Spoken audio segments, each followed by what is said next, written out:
हाय बच्चों लोग, मैं Swati miss from colonel's academy. Yes, आज हम लोग एक नया चैप्टर स्टार्ट करने जा रहे हैं जिसका नाम है, जो हमारा थर्ड वाला लेसन है, जिसका नाम है बेटा मी ऐकतो आहे। उसके राइटर है व पु काळे। व पु काळे माने वसंत पुरुषोत्तम काळे। यस, ये लेसन स्टार्ट करने से पहले बच्चा लोग मैं ये थोड़ा सा डिस्क्रिप्शन आपके लिए देना चाहती हूँ कि एग्जैक्टली लेसन में क्या है। शायद आपने ये लेसन का नाम देखा है, बेटा मी ऐकतो आहे। यस, बेटा माने आप लोग, आप बच्चे लोग या हम भी किसी के बच्चे ही। यस, एक बेटे के बारे में बोला गया। आणि ऐकतो आहे, ऐकतो आहे माने मैं आपको सुन रहा हूँ, I am listening you. Yes, मैं आपको सुन रहा हूँ। अभी ये किसने, क्यों, किसको, क्यों बोला है, यही सब हमको आज स्टोरी में देखना है। स्टोरी का एक सिंपल सा स्टोरी लाइन मैं आपको बताना चाहती हूँ। स्टोरी का एक सिंपल सा बोलते ना कि एक आशय बोलो, एक कंटेंट बोलो। एक कंटेंट ऐसा है, एक तो स्टोरी में बोलते ना 3 कैरेक्टर्स है। यस, नेचुरली एक पिता है, उनका बेटा है, और वो बेटे के जो टीचर है, जो म्यूजिशियन है, जो म्यूजिक सिखाने वाले हैं, कि म्यूजिक इंस्ट्रूमेंट जो है वो बजाने वाले एक बोलते ना कि एक सर है जिनका नाम है पी जनार्दन। सर का नाम है पी जनार्दन, बेटे का नाम है शिरीष, और बेटा अपने डैडी को नाना करके बुलाता है। ऐसे 3 कैरेक्टर्स पे ये अपना स्टोरी बेस्ड है। मैं स्टोरी का लाइन आपको अच्छे तरह से समझाऊंगी। धीरे धीरे हम लोग जैसे आगे बढ़ते जाएंगे वैसे आपको बहुत अच्छी तरह समझ जाए। जैसे कि मैं बोल रही हूँ कि ये प्रस्तुत पाठ का जो अपनी प्रस्तावना है, वो प्रस्तावना जैसे हम लोग देखेंगे तो बहुत अच्छी तरह से ये आशय आपके सामने, जो लेसन का कंटेंट है, जो इन्फॉर्मेशन दी गई है लेसन की, वो आपके सामने। फर्स्ट ऑफ ऑल, ये लेसन माने एक स्टोरी है, बहुत हार्ट टचिंग स्टोरी है। शायद आप पे भी वो यहाँ से आगे जाने के बाद आप पे वो हमेशा बोलते ना कि आप अप्लाई करोगे अपनी लाइफ में कि हम लोग अपने माँ बाप के लिए क्या करना चाहते हैं, कैसे उनके एक्सपेक्टेशंस पूरे करते हैं, और फिर अपने को बाद में उसका कितना सेटिस्फैक्शन मिलता है। चलो फिर स्टार्ट करते हैं। पु काळे, जैसे मैंने बोला वसंत पुरुषोत्तम काळे, उनका साल है 1932 से 2001। Yes, 1932 to 2001। देखो उसका क्या है कंटेंट। संगीत कलेवरती जीवापाड प्रेम करणारे वडील। संगीत कलेवरती मतलब म्यूजिक पे अपने दिल से ज्यादा प्यार करने वाले एक पिता दिखाए गए हैं, और वो अपघातामुळे, ऍक्सिडेंट की वजह से संगीत सेवेपासून अंतरलेल्या वडिलांच्या मतलब एक इंसिडेंट ऐसा हुआ है उनके डैडी के साथ, जो शिरीष नाम का बच्चा बताया गया है कि उनके डैडी को वो एक्सीडेंट संगीत मतलब म्यूजिक से बहुत दूर ले गया। वो क्यों दूर ले गया, क्या हुआ उनके साथ, जैसे जैसे स्टोरी पढ़ेंगे ऐसे। लेकिन फिर बच्चे ने क्या किया है, संगीत सेवेपासून अंतर लेल्या मतलब कि वो दूर चले गए, उनको अपना म्यूजिक को हॉबी आगे कंटिन्यू नहीं कर पाए। वडिलांच्या सौख्यासाठी मतलब उनके हॅपीनेस के लिए, त्यांच्या सुखासाठी धडपडणारा मुलगा माने ये शिरीष, कि वो बहुत मेहनत कर रहा है, कि जो अपने डैडी है म्यूजिक से बहुत दूर चले गए हैं, उनको म्यूजिक का अपना हॉबी आगे कंटिन्यू करने को नहीं आया। तो ये बच्चा उनके लिए क्या कर रहा है, धड़पड़नारा मतलब बार बार वो उनकी म्यूजिक को लेके बोलते ना पैशन जो है, वो अपना पैशन उस बच्चे ने बना लिया है। शायद उस बच्चे का एज इतना कम है कि उसको लाइफ में क्या करना ये तक नहीं मालूम है, पर उसने अपने डैडी का पैशन कंप्लीट करने के लिए वो धड़पड़ रहा है मतलब बार बार ट्राई कर रहा है कि अपने डैडी की विश वो कैसे पूरी कर पाए। मुलगा यांचे भावस्पर्शी मतलब एकदम हार्ट टचिंग ये स्टोरी है। वर्णन डिस्क्रिप्शन प्रस्तुत पाठात लेखकांनी केलेले आहे। माने म्यूजिक से जो दूर चले गए हैं डैडी, जिनका म्यूजिक पे बहुत बहुत क्रश है, उनका बहुत प्यार है म्यूजिक के प्रति, उनको बहुत लगाव है, लेकिन एक एक्सीडेंट के वजह से वो म्यूजिक से दूर हो गए हैं, उनकी दुनिया पूरी तरह से बदल गई है। और फिर बच्चा उनका सपना पूरा करने के लिए क्या करता है, ये स्टोरी की बोलते ना एक स्टोरी लाइन है। बट सबसे पहले मैं ये बताना चाहती हूँ कि ये स्टोरी में हमेशा कि हम लोग बीच में ही पास्ट में चले जाते हैं, बीच में प्रेजेंट में आते हैं। मतलब स्टोरी जैसे लाइक हम लोग पिक्चर्स में देखते हैं, एकदम से पास्ट में चले जाते हैं। फर्स्ट है कि हम लोग प्रेजेंट में ही है कि आज क्या दिन है, आज वो बच्चा क्या कर रहा है उसके बारे में, फिर वो सर उसके बारे में सोचते सोचते पास्ट में चले जाते और फिर प्रेजेंट में उनका आज जो है उनका फर्स्ट प्रोग्राम है कि जो सर है उनके पी जनार्दन जी, उन्होंने अपनी संगीत की एकेडमी मतलब म्यूजिक एकेडमी खोला है। 6 मंथ हो गए हैं वो म्यूजिक एकेडमी खोल के और उनका फर्स्ट वाला प्रोग्राम आज है। तो चलो स्टार्ट करते हैं, आज के दिन उनका कंडीशन क्या है वो देखते हैं। चलो स्टार्ट करें। तीसरी घंटा घनानले मतलब जैसे मैंने बोला है वो म्यूजिक का प्रोग्राम है। तो पहले जैसे बेल्स होते हैं, प्ले जैसे चालू होता है तो म्यूजिक के भी इसमें उन्होंने बेल्स कहे कि पहले उन्होंने तीसरी घंटा हो गई। तीसरी घंटे का माने ये मतलब होता है कि तीसरी घंटे के बाद ये जो ऑडियंस होती है वो पूरी तरह से अटेंशन देती है और वहां से पहली वाली सेकेंड वाली पे उनको वार्निंग दिया जाता है और तीसरी के बाद ये प्रोग्राम है लिटरली चालू हो जाता है। तो जैसे तिसरी घंटा घणानली, घणानली म्हणजे वाजणे, बेल रिंग हो गई व बाहेरचा संमिश्र कोलाहल बंद पडला। संमिश्र कोलाहल मतलब बहुत आवाजों का एक साथ एको आता है कि बहुत सारा नॉइस है अलग, किसी के रोने का, किसी के मोबाइल का, किसी के वाइब्रेटन का, कोई किससे बात कर, तो अचानक से वो स्टॉप हो जाता है और आगे संमिश्र कोलाहल बंद पडला म्हणजे खूप प्रकारचे आवाजांचे मिश्रण, ते आवाज सगळे स्टॉप झाले आणि मग उगीच इकडून तिकडून वळणाऱ्या माना स्टेजच्या दिशेकडे स्थिर झाल्या कि लोग यहाँ वहां देख रहे थे, कॉन्शियस नहीं थे, कंसंट्रेशन नहीं था। तीसरी घंटा होने के बाद वो पूरा कंसंट्रेशन करके स्टेज के पास देखने लगे। लोकांचे लक्ष आता आपल्याकडे आहे याची खात्री वाटताच मी गंभीर आवाजात बोलायला सुरुवात केली। यहाँ पे मी माने जो सर है पी जनार्दन जी, जिनका म्यूजिक एकेडमी है, कि वो जैसे स्टेज पे उन्होंने प्रोग्राम ऑर्गेनाइज किया है तो नेचुरली उन्होंने प्रोग्राम रखवा है तो वो स्टेज के बिल्कुल बीचों बीच है और जैसे ही लोगों का पूरा अटेंशन अपने पास है तो उन्होंने बोलने के लिए स्टार्ट किया। तो देखो उन्होंने क्या स्टार्ट किया। सभ्य स्त्री पुरुष हो माने लेडीज एंड जेंटलमैन, माझ्या वादन विद्यालयाचा हा पहिला जाहीर कार्यक्रम आहे। मेरा ये म्यूजिक एकेडमी का फर्स्ट कार्यक्रम मैं आपके फर्स्ट प्रोग्राम है आपके सामने में पेश करने जा रहा हूँ। आपल्या चरणी ही कला सादर करताना मला अतिशय आनंद वाटत आहे।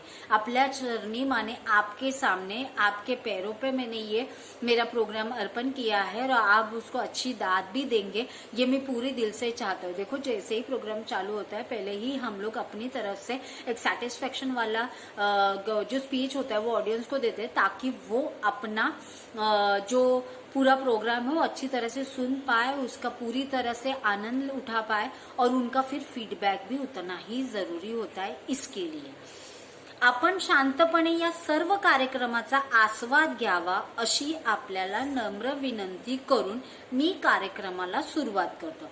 आस्वाद घ्यावा मतलब पूरी तरह से आप एंजॉय कर पाओ, आनंद घ्यावा, आस्वाद घ्यावा, आनंद घ्यावा, आप पूरी तरह से एंजॉय करो और कार्यक्रम इसी प्रकार मैं स्टार्ट करने जाऊं।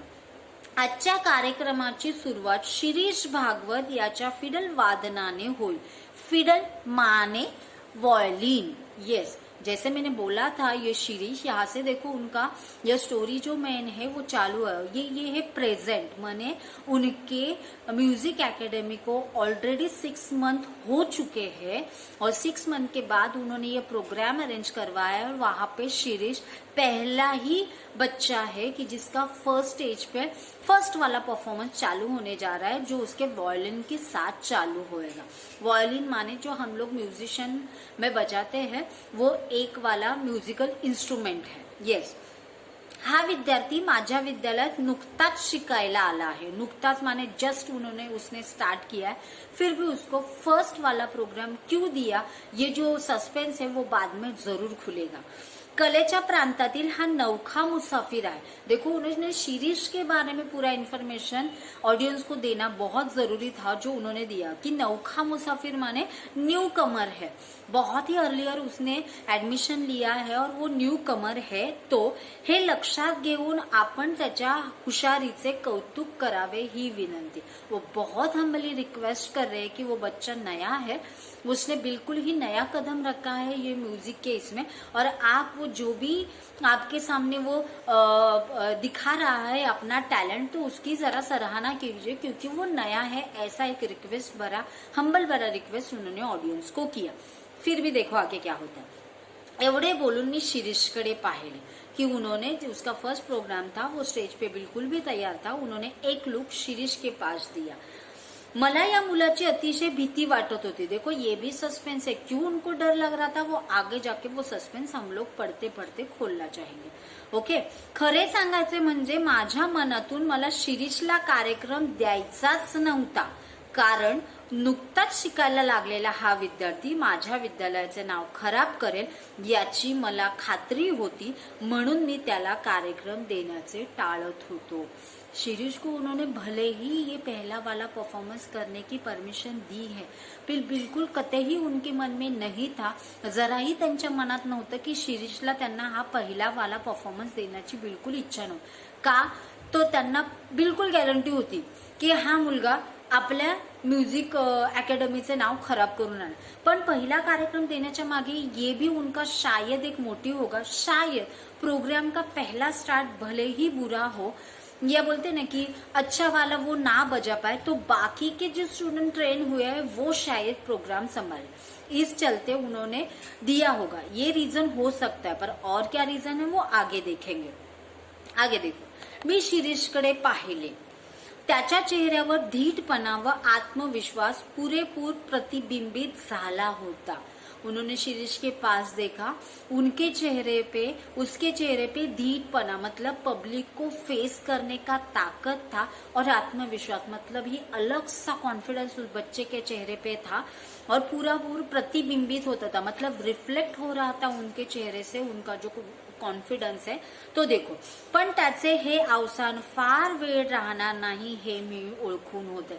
कॉन्फिडन्स तो दिख रहा था, पण अवसान फार काळ न टिकने, मतलब वही स्ट्रेंथ, वही ताकत उसकी हमेशा रहेगी, ये उनको बिल्कुल भी कॉन्फिडेंस नहीं था। अवसान माने धीर, ताकत, उसका पब्लिक को फेस करने का ताकत ज्यादा टाइम नहीं रहेगा, ये उनको मालूम था। फिर क्या हुआ,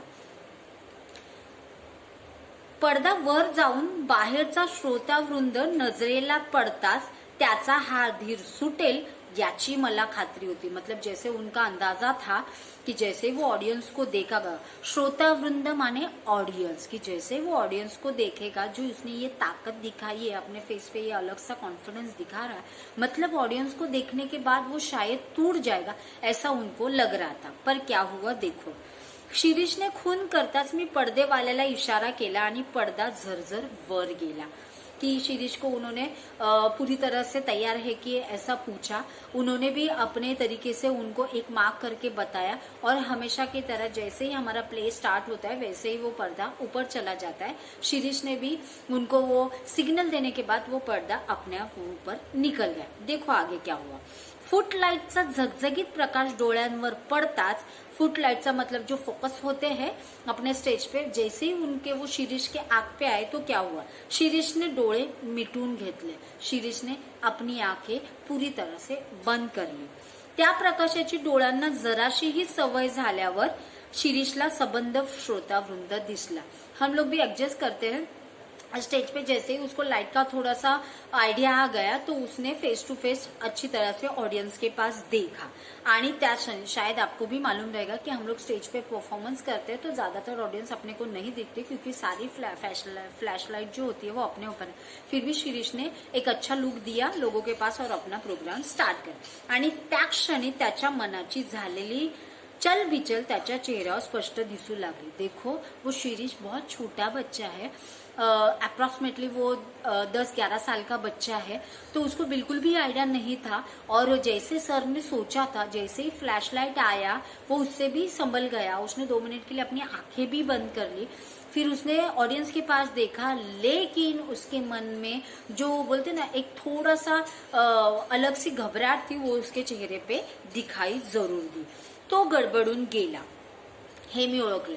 सर ने अच्छी तरह से पहचान गया कि फ्लैशलाइट आई, लोगों को देखा, उसका नया कार्यक्रम था, वो बहुत कम सीखा हुआ था, फिर भी वो लोगों से डरने वाला है, और वैसा ही हुआ। त्याला आता सावरून धरणे शिक्षक या नात्याने माझे कर्तव्य होते।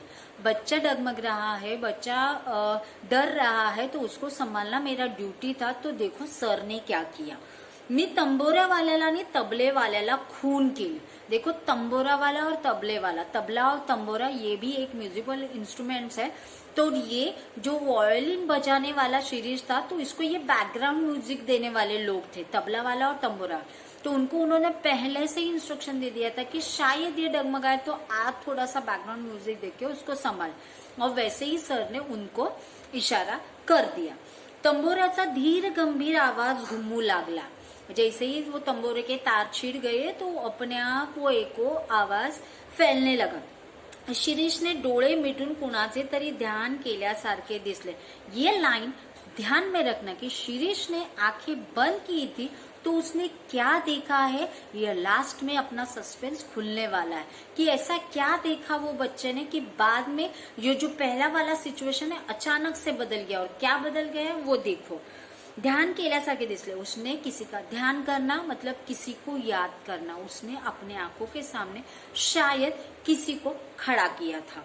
वो कोण था, क्या था, वो आगे देखेंगे। वो पुन्हा त्याचा चेहरा पूर्वीच्या आत्मविश्वासाने नाहून निघाला कि पहले वो कॉन्फिडेंस उसने दिखाया, थोड़ा कॉन्फिडेंस लूज किया, लेकिन अचानक उसने अपनी आंखें बंद करने के बाद फिर से उसके चेहरे के सामने एक ऐसा चेहरा आ गया कि जो पहले चला गया था कॉन्फिडेंस, वो अचानक से उसके चेहरे पे दिखाई दिया। देखो क्या हुआ फिर आगे।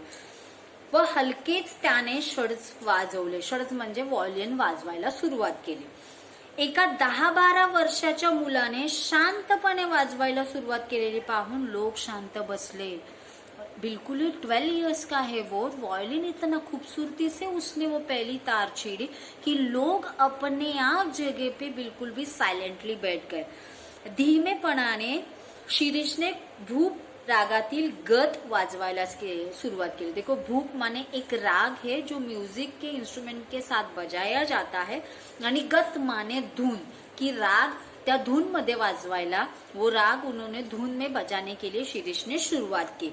तेज सूर, मात्रेचाही फरक नाही, तेज सूर मतलब वही वाले सूर, और मात्रेचा ही फरक माने जो सर सिखाना चाहते थे या सर ने जो सिखाया था उसको बिल्कुल भी मैच करने वाले, बिल्कुल भी कहीं पे गलती नहीं, कुछ नहीं, उसने सेम टू सेम बजाना चालू कर दिया। तो शांतपणे वाजवू लागला आणि आजपर्यंत बसला नव्हता एवढा धक्का मला बसला कि आज तक मुझे बिल्कुल भी बिलीव नहीं कर पाया मैं कि ये बच्चा, मैंने पहला प्रोग्राम इसके दिया था कि ये अगर कुछ खराबी करता है तो बाकी के बच्चे उसको हैंडल कर दें, तो उसने बिल्कुल भी स्टार्ट किया और इतना अमेजिंग वाला शौक सर को बैठा कि इतना अच्छा वो कैसे बजा रहा है। और देखो बिल्कुल भी 12 साल का बच्चा है। कानावर विश्वास बसेना, कानावर विश्वास नहीं बसेना मतलब कान पे बिलीव नहीं हो रहा है कि यही बच्चा है जो नहीं सीख पाया था, ज्यादा नया है फिर भी इतना अच्छा कैसे बात।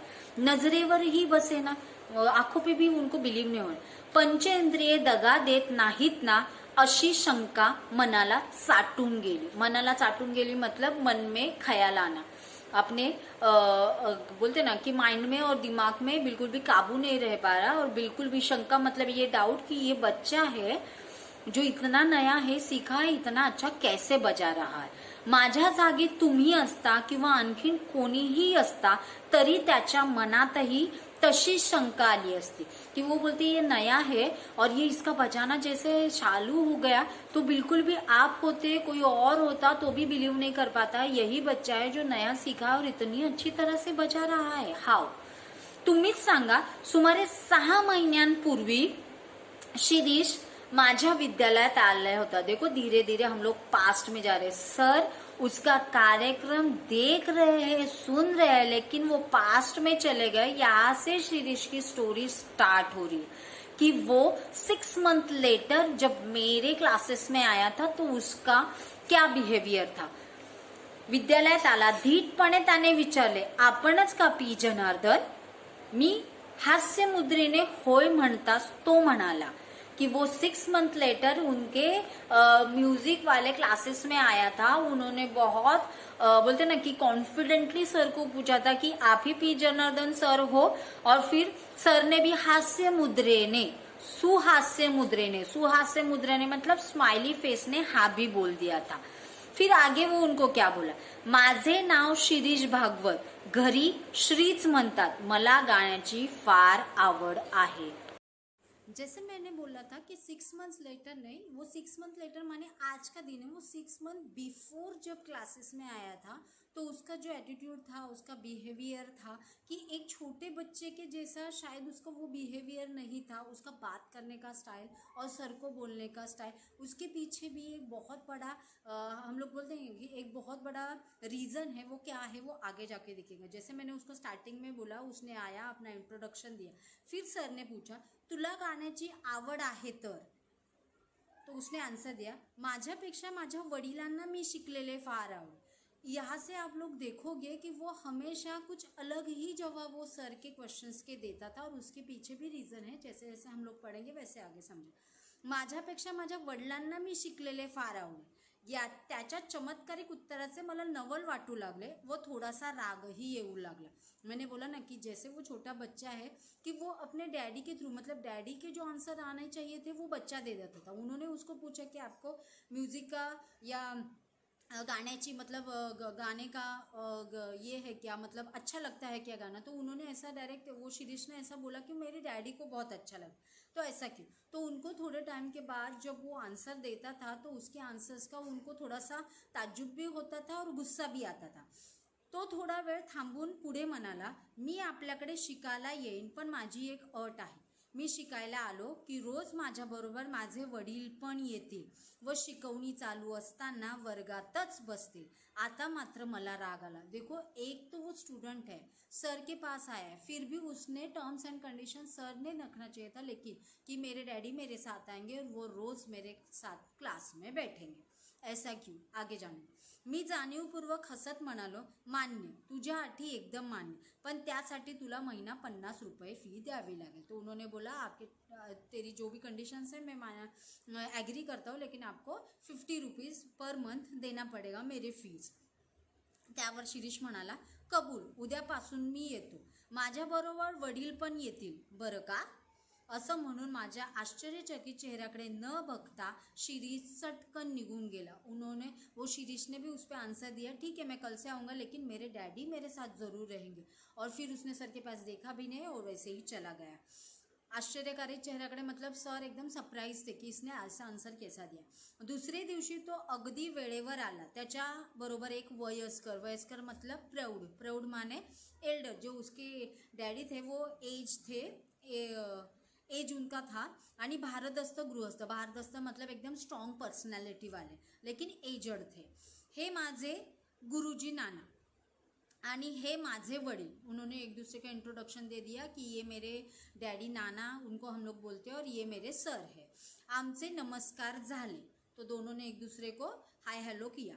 एक अक्षर न बोलता नाना खुर्चीवर बसले, मी पण न बोलता वॉयलिन काढले व शिरीषच्या हातात दिले। सर ने भी, वो नाना कुछ नहीं बोले, डायरेक्टली चेयर पे जाके बैठे, सर ने भी वॉयलिन निकाल के शिरीष के हाथ में दे दी। त्याने बरोबर वही वगैरे आणलेली पाहताच माझा त्याच्याबद्दलचा ग्रह चांगला झाला। मतलब ये उन्होंने बिल्कुल भी नहीं बोला था कि आपको नोटबुक लगेगा या कुछ लेके आना पड़ेगा, फिर भी उसकी सिंसियरिटी थी कि उसने अपने साथ नोटबुक लाया था। तर त्याच्याबद्दलचा ग्रह माने समज, ओपिनियन अच्छा बना। फर्स्ट वाला इम्प्रेशन। पहिल्या दिवशी प्राथमिक माहिती व पहिला धडा दिल्यावर मी हातात वॉयलिन घेतले। माझा विद्यालय मतलब फर्स्ट डे उन्होंने उसको पूरा इन्फॉर्मेशन दे दिया और वो वायलिन अपने हाथ में ले लिया। उनका एक रूल था, जब बच्चा उनके संगीत विद्यालय में आता था तो फर्स्ट दिन वो उसको एक राग बजा के दिखाते थे। वो उसका क्यों, उसका रीज़न भी बताया है। माझ्या विद्यालयात येणाऱ्या विद्यार्थ्यांना पहिल्या दिवशी स्वतःच वाजवून दाखवायचे अशी माझी प्रथा आहे। वो बोले यहाँ का रिवाज है कि मैं फर्स्ट दिन बच्चे को खुद एक राग या एक भूप या जो भी म्यूज़िक में एक कहा जाता है, गत वगैरह कहा जाता है, तो वो बजा के दिखाते थे। त्यामागील हेतू एवढाच, उसके पीछे का एक ही इंटेंशन था कि मला त्यांना सुचवायचे असते, मुझे उनको एक इंटीमेशन देने का रहता है। सुचवायचं मतलब इंटीमेट करने का रहता है, या पहले ही उनको वॉर्न करने का रहता है कि नेटाने नीट टिकला तर इतपत वाजू शकाल। नेटाने नीट टिकला, मतलब आप धीरज पकड़ के अगर एंड तक अच्छा सीखेंगे तो डेफिनेटली यहाँ तक तो आप अच्छा बजा ही पाओगे. त्याचप्रमाणे सुमारे 20-1 मिनिटं मी पिलू रागातील एक गत वाजवून दाखवली. पिलू माने भी एक राग आहे, गत माने वो एक ट्यून है, वो बजा के उन्होंने दिखाया. जीवाचे कान करून नाना ऐकत होते. जीवाचे कान करणे, लक्षपूर्वक ऐकणे, टू लिसन केयरफुली. नाना उनके पास बहुत केयरफुली सुन रहे थे. ओके. वो शिरीष माझ्याकडे व नानांकडे आळीपाळीने बघत होता. और शिरीष है वो बच्चा है कि उसका शायद ध्यान है नहीं है पता है, लेकिन वो टर्न बाय टर्न पहले सर के पास फिर अपने डैडी के पास दिख रहा. उसका डैडी को लाने के पीछे का रीज़न भी हम लोग को जानना है.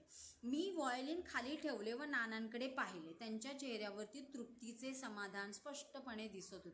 सर ने भी व्हायोलिन नीचे रखा और सीधा डायरेक्टली उनके डैडी के पास माने नाना के पास देखा, तो उनके फेस पे तृप्तीचे समाधान मतलब एक सेटिस्फैक्शन वाला बोलते ना कि एकदम अच्छा वाला सेटिस्फैक्शन उनको दिखाई दे रहा था. आगे आपण जाऊया आता, शिरीष म्हणाला व पिता पुत्र उठले. फिर उनका ये सब सेगमेंट होने के बाद, पहला वाला लेक्चर होने के बाद शिरीष ने अपने डैडी को साथ चल पड़ा. मीच आपण होऊन विचारले काय कसं काय वाटलं एकंदरीत. मतलब शायद सर को भी उनके डैडी का रिस्पांस की बहुत ज़रूरत थी, लेकिन उनका कुछ रिस्पांस नहीं आने के बाद सर ने खुद पूछा कि काय कसं काय वाटलं एकंदरीत. मतलब आपको जो ये माहौल था, मैंने जो बजा के दिखाया आपको बच्चे को सिखाने वाला, तो आपको कैसा लगा. वाह उत्कृष्ट, त्याबद्दल प्रश्नच नाही. शिरीष ने उत्तर जो नाना ने देना चाहिए था वो शिरीष बोला कि बहुत बेस्ट था और इसके बदल कोई डाउट ही नहीं है. मला त्याच्या आगाऊ स्वभावाचा राग आला. अभी ये भी नहीं समझ में आ रहा है कि डैडी ने आंसर देना चाहिए तो शिरीष ने क्यों, तो सर को भी उसका गुस्सा आया. आगाऊ स्वभावाचा मतलब एक बोलते ना कि अलग वाला एटीट्यूड था, तो उसका गुस्सा आया.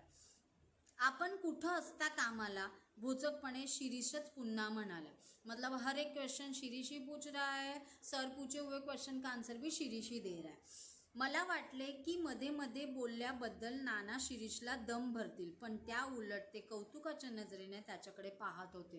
अभी ये भी सस्पेंस है कि नाना को यहाँ पे उनके डैडी को चिल्लाना चाहिए था कि बच्चा बीच बीच में सर की बात टोक रहा है तो उनको गुस्सा होना चाहिए, लेकिन वो कुछ भी नहीं बोल रहे थे. उसके पास सिर्फ ना प्राउडली देख रहे थे. नियमितपणे रोज पिता पुत्राची जोडी येऊ लागली. शिरीषची प्रगती पाहून मात्र प्रसंगी मी पण आश्चर्यचकित होतो. रोज वो डेली आने लगे. शिरीष का दिन ब दिन प्रोग्रेस होते जा रहा था. त्याचा हात वाजवायला अतिशय हल्का होता. हल्का होता माने कि वो ट्रेंड जैसे रहते हैं ना म्यूजिशियन, वैसे वो बजाने की कोशिश करता था और उसमें उसको सक्सेस भी मिलता था. आणि माझ्या विद्यार्थ्यांत त्याची आकलन शक्ती फारच दांडगी होती. आकलन शक्ती ग्रास्पिंग पावर फारच दांडगी होती. मतलब यूज थी, जैसे ही वो बताते थे वो जल्दी से जल्दी ग्रास्प करके लेता था. नाना रोज त्याच्याबरोबर येत व एक अक्षरही न बोलता शांत बसून राहत. मी पण त्यांच्याशी बोलत नसे. कि डैडी आते थे लेकिन कुछ नहीं, मतलब कुछ रिएक्शन ही नहीं था. तो सर भी उनको कुछ अटेंड नहीं करते थे, सिर्फ वो आके बैठते थे, चले जाते थे, लेकिन सर उनसे बात नहीं करते थे. हा म्हणता 3 महीने निगुन गेले. 3 मंथ्स हो गए. जैसे मैंने बोला कि देखो ये पास्ट में चल रहा है.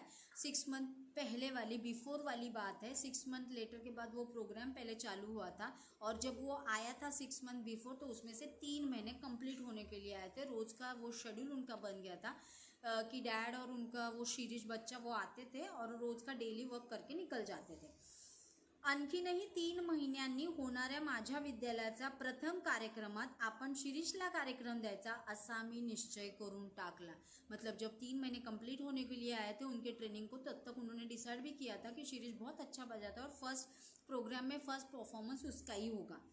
आणि त्यानुसार मी शिरीषला म्हणालो, शिरीष अशीच प्रगती कायम राहू दे. आपल्या विद्यालयाच्या कार्यक्रमात मी तुझा कार्यक्रम ठेवणार आहे. हे ऐकल्यावर शिरीषला अत्यानंद होईल अशी कल्पना होती. मतलब उन्होंने बहुत प्राउडली वो बच्चे को बोला कि फर्स्ट में परफॉर्मेंस तेरा ही रखूँगा, जब 3 महीने बाद हमारा ये प्रोग्राम पहला वाला होने वाला है. बट बिल्कुल अपोजिट हो गया. पण त्याच्या चेहऱ्यावर आनंदाच्या काहीही भावना दिसल्या नाही. पर उसके वो सस्पेंस भरा उसका चेहरा, उसको कोई भी खुशी नहीं हुई कि सर ने इतनी सराहना की. इतकेच नव्हे, देखो तुम्हारे भी मन में बहुत सारे क्वेश्चन है, वो सस्पेंस ज़रूर आगे जाके खुले. इतकेच नव्हे तर त्याचा चेहरा काहीसा उतरला. मी विचारले चेहरा उतरला मतलब वो अपसेट हो गया. मतलब जहाँ पे खुशी होनी चाहिए थी वहाँ पे उसका चेहरा उतर गया. मी विचारले, काय तुला हे ऐकून काहीच आनंद वाटत नाही का? गंभीर आवाजात ठाशीव स्वरूपाचे उत्तर आले. कि उन्होंने उसको पूछा, मैंने इसका एक अच्छी खुशखबरी तुमको दी, लेकिन तेरा रिस्पॉन्स अच्छा नहीं है. तो ठाशीव स्वरूपात उत्तर आलं, मतलब एकदम बुलंद आवाज में उसका आंसर आहे, माझ्यापेक्षा नानांना त्याचा आनंद जास्त होय. ऑलवेज हमेशा की तरह खुद का ओपिनियन नहीं रखते हुए अपने डैडी का ओपिनियन सर के सामने कि मेरे से ज़्यादा मेरे डैडी को बहुत खुशी होगी, माने नानांको. पिता पुत्र गेले आणि प्रत्येक वेळी मिळणाऱ्या शिरीषच्या तरेवाहिक उत्तराचे आश्चर्य करीत मी बसलो. तरेवाहिक उत्तर मतलब विचित्र, ऑड वाले आंसर्स उसको वो सोचते ही बैठते थे वो बच्चा जाने के बाद कि इसने ऐसा आंसर क्यों किया. प्रत्येक वेळी तो नानांचे नाव का घेतो व नाना अगदी रोज त्याच्याबरोबर येतात, याचे रहस्य काय असावे. देखो जैसे मैंने बोला कि हम लोग को भी सच है कि हमेशा वो नाना के बारे में क्यों बोलता है, नाना की ओर से ही आंसर देता है, नाना उसके साथ क्यों आते हैं, या प्रश्नाचे उत्तर मला सापडेना. हमको भी मिलना जरूरी है, आगे देखो. याशिवाय आणखीन एक शंका माझ्या मनात वरचेवर येत असे, ती म्हणजे नानाजवळ असताना शिरीष मोकळ्या मनाने वॉयलिन वाजवत नसावा ही.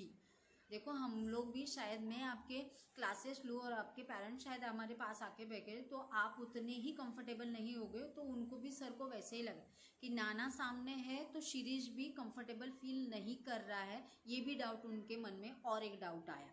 ओके. दुसरे दिवशी शिरीष आला नाही. देखो यहाँ से स्टार्ट होता है सस्पेन्स खुलना.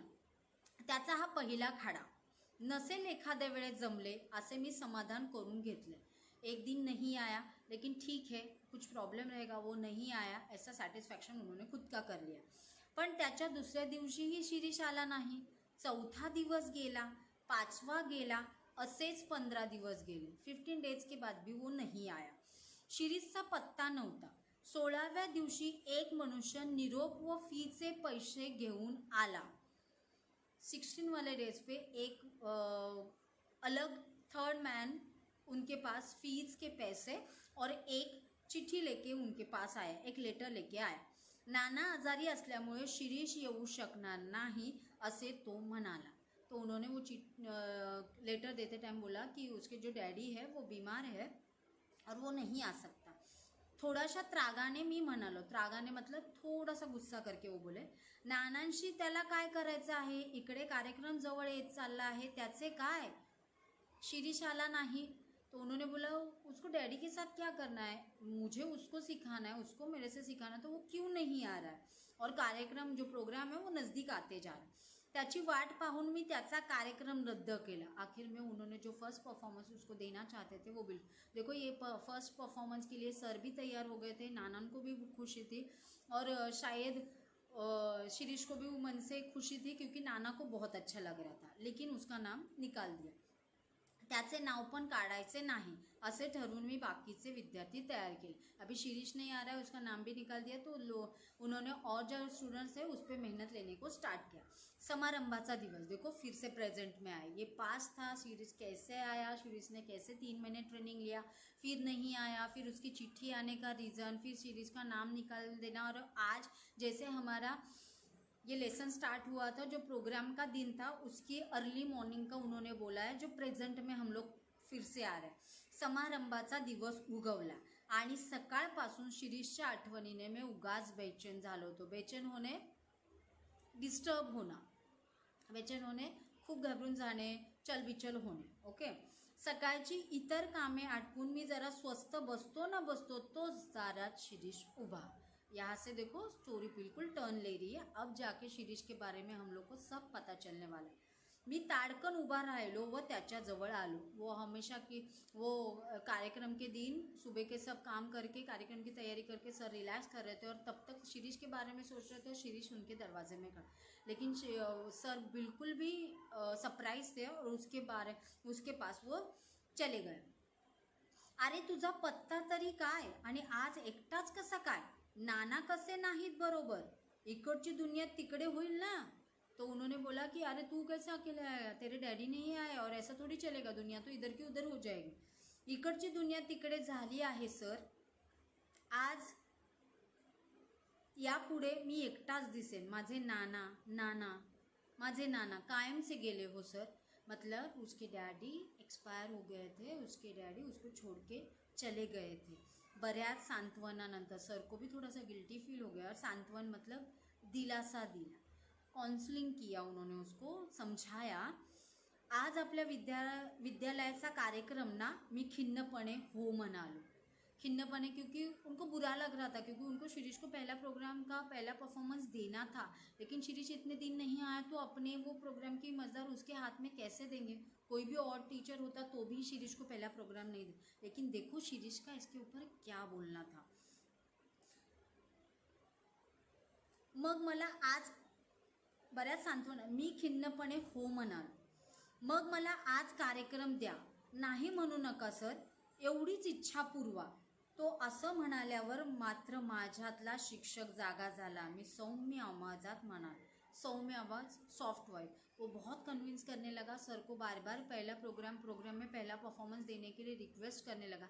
फिर उनके अंदर का टीचर जहाँ यहाँ पे उन्होंने अपना बोलते ना, यहाँ तक उन्होंने उनको इंसानियत दिखाई थी, ह्यूमैनिटी दिखाई थी, लेकिन आज जाके जब प्रोग्राम पूरा क्रिएट हुआ है तो इसके हाथ में वो देखे वो ख़राब नहीं करना चाहते थे. शिरीष, मी तुझ्या भावना ओळखतो, मैं तेरी फीलिंग्स पहचानता हूँ, पण आज माझा नाईलाज आहे. नाईलाज मतलब कि वो बोलते हैं कि नहीं मैं कुछ नहीं कर पाऊंगा तेरे. नाईलाज आहे मतलब मैं कुछ भी नहीं कर सकते यार तेरे लिए. आजच्या या पहिल्या कार्यक्रमावरच आपल्या विद्यालयाची इब्रत माने प्रेस्टीज अवलंबून आहे. त्यातून तुझी 2 महिने गैरहजेरी लागलेली. तूच सांग मी तुला कार्यक्रम कसा काय देऊ. वो बोलते देखो ये जो प्रोग्राम है उसके ऊपर सारी बोलते हैं ना प्रेस्टीज हमारे क्लासेस की है. एक तो तू पहले से 2 महीने नहीं आया, बहुत कम ट्रेनिंग लिया, मैं तुझको प्रोग्राम नहीं दे सकता, पहला वाला परफॉर्मेंस तू नहीं कर सकता. आगतिक होऊन शिरीष म्हणाला. आगतिक माने बहुत हतबल होके, मतलब बोलते ना घुटने टेक देना, बहुत रिक्वेस्ट कर रहा है वो सर से. वो क्या बोला, सर माझी एवढीच एक विनंती मान्य करा, मला आज वाजवू दे, नंतर जन्मात हाथ लावणार नाही वॉयलिनला. वो बोलता है मैं इतनी ही मेरी डिमांड पूरी करो, मैं आज के दिन अगर वॉयलिन लूँगा तो बाद में कभी भी नहीं बजाऊंगा, आप ना बोलेंगे तो कुछ भी नहीं करूँगा, वॉयलिन को हाथ तक नहीं लगाऊंगा, लेकिन आज मुझे बजाने का एक चांस दो. तू पुढे जन्मभर वाजव पण आज वाजवू नको, तुझी मनस्थिति आज बरोबर नहीं. एक तो देखो उसके डैडी एक्सपायर हो चुके थे, उसका ट्रेनिंग नहीं था, सर को बिल्कुल भी आइडिया नहीं था वो क्या सीखा है क्या नहीं, इतने दिन तक वो कहाँ था, तो कैसे. वो बोलते तू लाइफ टाइम बजा, मैं तुझे सिखाऊंगा, लेकिन आज मत तू वॉयलिन को हाथ लगा. फिर भी मला परवानगी दिला तर माझी मनस्थिति आपोआपच सुधरेल. बहुत हम्बली उन्होंने बोला, वो शिरीष ने बोला कि आज अगर मुझे आप चांस दोगे तो शायद मेरी कंडीशन, मेरी जो दिल की हालत है वो सुधारने के चांसेस है. तो कैसे देखो. शेवटी त्याचे दुःखित मन पुन्हा आणखी कशाला दुखवा असा विचार करून मी त्याला परवानगी दिली, मात्र पहिलाच कार्यक्रम त्याचा ठेवावा असे मी ठरवले. तो उन्होंने बोला कि उसका जो सॉफ्ट कॉर्नर दिख रहा था उनको, तो क्यों मैं उसको नाराज़ करूँ, तो मैं क्या करता हूँ उसका पहला वाला प्रोग्राम रखता हूँ. जैसे मैंने लेसन के स्टार्टिंग में भी बोला था कि उसका प्रोग्राम में पहला परफॉर्मेंस उसका रखा, ताकि वो अगर कोई मिस्टेक करता है तो बाकी के स्टूडेंट्स उसको संभाल लेंगे, या प्रोग्राम फेल नहीं जाएगा. सर ने हाँ बोला और उसका पहला परफॉर्मेंस, जैसे हम लोग ने स्टार्टिंग में देखा था कि उसने अपनी आंखें बंद की, उसको कौन दिखाई दिया, बहुत अच्छा वॉयलिन भी बजाया. उसके पीछे का राज अब जानेंगे. एक राज तो खुल गया कि उसके डैडी अब एक्सपायर हो गए थे.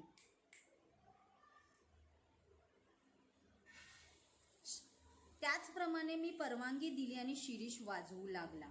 शिरीष कार्यक्रम करण्यात मुरलेल्या एखाद्या वादकाप्रमाणे वाजवत होता. स्टार्टिंग में हमको समझा कि उसने कार्यक्रम को पूरी तरह से 4 चांद लगा दिए. जहाँ पे सर डरे हुए थे, सर को मालूम नहीं था, लेकिन ये बच्चे ने बहुत खूब बजाया, इतना खूब बजाया कि सर को ये नहीं पता चल रहा था कि इसके परफॉर्मेंस के बाद में किसी और का परफॉर्मेंस रखता हूँ तो उसका परफॉर्मेंस खराब हो जाएगा. देखो क्या क्या बोला है उन्होंने.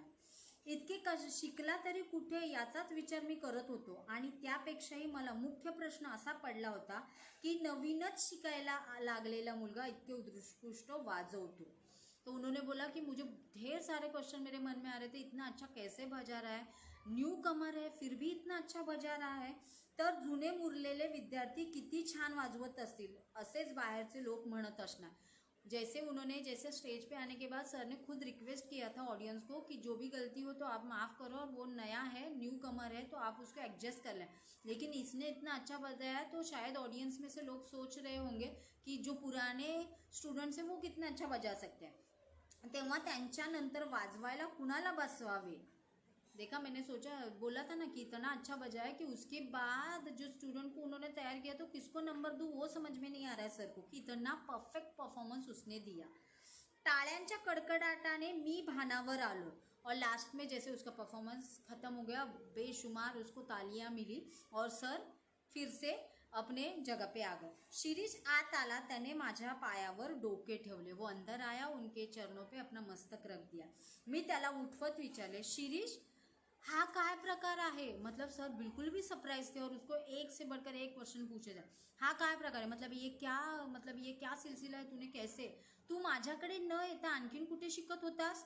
कि उनको डाउट आना बहुत ज़रूरी था कि मेरे पास नहीं आ रहा है तो कहाँ पे गया था तू सीखने. मतलब उनको एक मिनट के लिए ये भी है लगा कि किसी और के पास से वो सीख के आया, जो उनको बिल्कुल गवारा नहीं. डोळे पुशीत, मतलब अपने भरी हुई आंखें वो पोछते हुए बोला. शिरीष म्हणाला, सर काय ही भलतीच शंका, मी तुम्हाला सर्व सविस्तर सांगतो. यहाँ से स्टोरी का एंड और हमारे सारे सस्पेंस खुल जाएंगे कि उसके डैडी क्यों आते थे, बच्चे ने इतने दिन क्या किया, वो क्यों नहीं आया, इतने दिन बाद उसके इतना वो क्लासेस को नहीं आता, 3 महीने आया, फिर भी इतना अच्छा कैसे बचाया. देखो, देखते हैं हम लोग. ज्या दिवशी मी तुमच्याकडे फ़ी व चिट्ठी पाठवली, सेकेंड हाफ में जो एक आदमी उनके पास फ़ी के पैसे, उनकी फ़ीस और एक लेटर लेके आया था. देखो उसके बाद क्या हुआ. त्याच रात्री नाना वारले, मतलब एक्सपायर हो गए. मला धक्काच बसला. ज्यांच्यासाठी शिकत होतो तेच गेल्यावरती कशाला आता शिकायचे, म्हणून मी व्हायोलिनला हात लावायचं नाही असे ठरवलं. जिनके लिए देखो आज जाके वो समझा कि वो क्लासेस के लिए इसके लिए आया था कि उनके डैडी की विश थी, और डैडी की विश भी क्यों पूरी की वो आगे जाके वो उन्होंने बोला कि डैडी चले गए, जिनकी विश मैं कंप्लीट करना चाहता वो ही चले गए, तो अभी मैं क्यों वायलिन को हाथ लगाऊं, मैं क्यों बजाऊं. तो देखो, तुम्हाला कदाचित माहीत असेल किंवा नसेलही, माझे नाना एकेकाळी उत्कृष्ट गवई होते.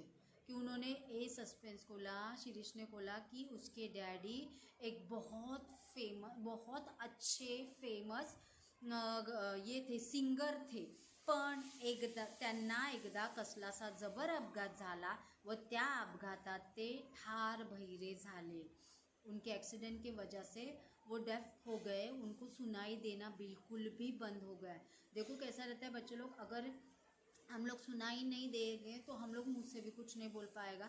लेकिन इतने साल का एक्सपीरियंस था, इसके लिए वो लिपसिंग पे देखो, उसके डैडी इतने प्राउड थे, इतने अच्छे इंसान थे कि उनको म्यूज़िक से इतना लगाव था कि भले हम लोग को सुनने को नहीं आ रहा है फिर भी मैं म्यूज़िक सुन सकता हूँ. ये उनका कॉन्फिडेंस बहुत बड़ा था. और देखो कैसे करते थे.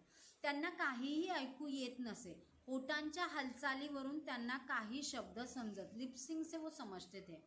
बहिरेपणाच्या इतर गैरसोयींपेक्षा संगीत सेवा अंतरली याचाच नानांना धक्का बसला. उनको वो डेफ हो गए, वो सुन नहीं पा रहे, ये उनको दुख नहीं था, लेकिन नहीं सुनाई देता इसकी वजह से वो म्यूज़िक से दूर हो गए. ये बहुत बड़ा उनके लिए सदमा था. शेवटी त्यांनी मला काहीतरी वाद्य शिकवण्यासाठी उद्युक्त केले मतलब तयार करना, टू फोर्स. कोणीतरी संगीत शास्त्रासाठी सतत धडपड करत असल्याचे पाहण्यातच त्यांना अमाप सौख्य मिळत होते. मतलब तू म्यूज़िक सीख ना सीख, लेकिन तू म्यूज़िक के प्रति थोड़ा भी लगाव दिखाएगा तो मुझे बहुत अच्छा लगा. देखो वो उनको गवई या गायक बनने के लिए नहीं बोल रहे थे कि म्यूज़िक में तू कुछ भी कर चलेगा, तू जो एफर्ट डालेगा उससे मुझे सैटिस्फैक्शन मिलेगा, ऐसा उनका कहना था. त्यांना सौख्य मिळत होते. सौख्य मिळणे, आनंद मिळणे, म्हणूनच ते दररोज माझ्याबरोबर इथे येत होते. पण त्यांना ऐकू काहीच येत नव्हते. समजलं की नाना का उत्तरं देत नव्हते, का तर सरांचं बोलणं त्यांच्या कानापर्यंत पोचत नव्हतं. मतलब वो सर की बात बिल्कुल नहीं सुन पाते थे. इसके लिए जो शिरीष पहले हमको अगाऊ लग रहा था, वो शिरीष ही उनके पास से आंसर देता था, क्योंकि शिरीष को बिल्कुल भी अच्छा नहीं लगता था कि कोई अपने डैडी के किसी भी चीज़ को निग्लेक्ट करे या कोई बुरा कहे. त्यामुळे मला वारंवार खेद व्हायचा की उनको बुरा लगता था कि डैडी को सुनाई नहीं देता, की मी वाजवण्यात कितीही प्रगती व कौशल्य दाखवले तरी माझे नाना काहीही ऐकू शकत नाही. या विचाराने मला नानांसमोर मोकळेपणा वाटत नव्हता. देखो मैंने जैसे बोला पेरेंट्स के सामने सर को भी लगा था कि उसको नाना के सामने थोड़ा सा ऑकवर्ड, लेकिन उसको ऑकवर्ड इसके लिए लग रहा था कि नाना बेटे इसके लिए नहीं, नाना सुन नहीं पा रहे इसके लिए. एक बच्चा है जो अपने डैडी के प्रति बहुत प्यार रखता है, इसके लिए उसका जो फीलिंग्स है वो हमको समझ में आ रहा है. अभी लास्ट वाला पैरा है जहाँ से हम लोग को वो शिरीष के बारे में और अच्छी तरह से समझेगा. ज्या दिवशी नाना गेले त्याच दिवशी मी ठरवले की संगीत बंद, पण दुसऱ्या क्षणी मनात विचार आला की माझे नाना तेव्हा माझे वादन ऐकू शकत नव्हते. मतलब वो बोलता कि जिस दिन नाना गए उस दिन देखो वो उनके लिए सीख रहा था. जिस दिन वो चले गए उन्होंने सोचा कि शिरीष ने सोचा कि अभी बजा के क्या मतलब है, थोड़ी वो सुनने वाले, लेकिन देखो क्या चमत्कार हुआ. पण आता माझ्या शेजारी बसून नक्की ऐकत होते. जब वो थे तब वो सुन नहीं पा रहे थे, लेकिन उनको मालूम है वो किसी और दुनिया में चले गए तो वो उसको ज़रूर सुनेंगे. इसके लिए उसने पूरा एफर्ट. या विचारासरशी मतलब यही बात ध्यान में रख के उन्होंने लोकांच्या निंदेकडे लक्ष न देता मी त्याच दिवशी वॉयलिन वाजवायला सुरुवात केली. निंदेकडे मतलब जो बुरा बोलते हैं लोग उसके पास उन्होंने इग्नोर किया और खुद ही वॉयलिन बजाना स्टार्ट किया. अब क्या था फिर, आज सकाळपर्यंत मी कुठे बाहेर पडलो नव्हतो. 24 तास एकच उद्योग, एकच ध्यास. मी सराव करू लागलो. 24 घंटे सिर्फ एक ही बात थी कि नाना मुझे सुन रहे हैं, नाना मुझे सुन पाते हैं. वो किसी भी दुनिया में रहे तो मेरा एक ही मोटिव रहना चाहिए कि मुझे वॉयलिन अच्छा बजाना आना ही चाहिए. म्हणजे मला भास व्हायचा की पुढच्या ताना व सूर मला नाना सांगत आहे. मतलब लय, रिदम, लिरिक्स नाना ही बता रहे हैं. तबल्याचा ठेका त्यांनीच धरला है. तबले पे भी वही है. मतलब जो एको उन्होंने दिया था, बैकग्राउंड म्यूजिक सर ने दिया था, तंबोरे पे बिठाया था, तबले पे बिठाया था, वो सब नाना कर रहे और इनफॅक्ट वो उनकी सुन भी रहे हैं. पण त्यांचीच बोटे तंबोऱ्याच्या तारांवरती पण त्यांचीच बोटे फिरत आहेत. आज कार्यक्रमाच्या सुरुवातीला एवढे लोग पाहून मी गडबडून गेलो. याद आया पहला वाला उसका परफॉर्मेंस, जब उसने आंखें बंद किया तो उसको क्या दिखा. वो थोड़ा सा बोलते ना कि थोड़ा सा घबरा गया इतने लोगों को, पर क्या चमत्कार हुआ था वो पहला वाला सस्पेन्स अब है. पण डोळे मिटून घेताच नानांची मूर्ती डोळ्यासमोर आली आणि ते म्हणाले, बेटा वाजव, मी ऐकतो आहे. मला जोर चढ़ला. देखा, डैडी के लिए उन्होंने इतना बड़ा सेक्रीफाइस किया था. डैडी जाने के बाद भी उन्होंने कंटिन्यू किया और आज उनको पूरी तरह से गारंटी थी कि उनके डैडी उनको अच्छी तरह से सुन रहे. इसके लिए उन्होंने वो महफिल पूरी तरह से गाई, पूरी तरह से सक्सेस करी और उनका प्रोग्राम बहुत अच्छे से हुआ. माझ्या डोळ्यासमोर प्रेक्षक नव्हते, थिएटर नव्हते, कुणीही नव्हते. होते फक्त माझे नाना, मी आणि सूर. समझा अभी बेटा में एक तो क्या है, उसके डैडी उसको किसी भी तरह से सुन रहे थे. और ये सब सुनने के बाद सर का रिएक्शन ये था, शिरीष गप्प बसला आणि मी काहीच बोलू शकलो नव्हतो. इतने दिन से सर को उसके बारे में बहुत सारी गलत फहमी थी. वो बच्चे के बारे में बहुत अलग सोच रहे थे, लेकिन आज उनकी सोच उसके सामने फीकी पड़ गई. उस बच्चे ने अपने डैडी के लिए सब करके बताया और आखिर में सक्सेस भी लिया. बच्चा लोग, तुमको भी यही सीख मैं दूंगी या यही सीख अपने को लेसन से मिलती है. आप लोग जहाँ पे भी रहो, अपने माँ बाप अपनी सुनते रहते, वो हमारे लिए सब करते हैं. और अपना भी फ़र्ज़ बनता है कि शिरीष की तरह हम उनके सपने ज़रूर साकार करें. और मुझे बिल्कुल भी पूरी तरह से मालूम है कि आप भी अपने माँ बाप के सपने ज़रूर पूरे करेंगे. Thank you.